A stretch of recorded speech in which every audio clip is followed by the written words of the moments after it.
we got a new radio, and what's the first thing we're gonna do? We're gonna open it up and see if we can turn it up. You know, I've done the initial review on this. We're gonna open it up and see what we can get out of this radio.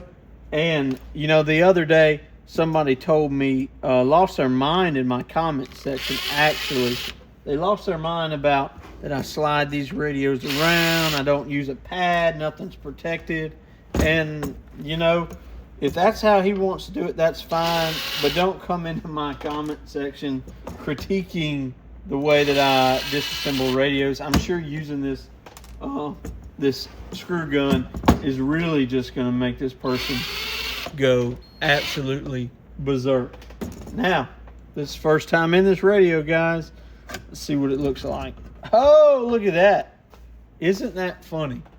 How it is just a little tiny board in such a big box. They can make this radio so much smaller.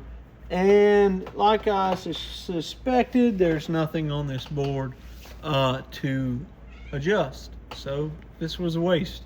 But I'll take you on a tour of it.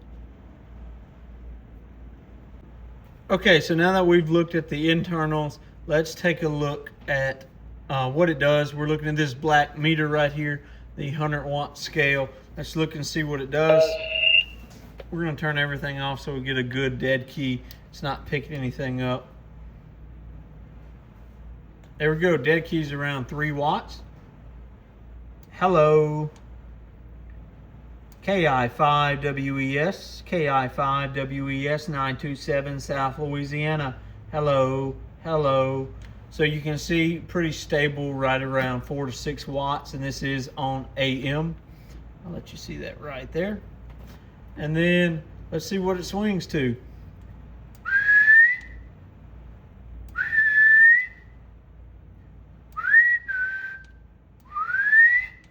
Swings to about 15 watts, 12 watts is legal, so that makes the most sense. But guys, this is the Radioddity.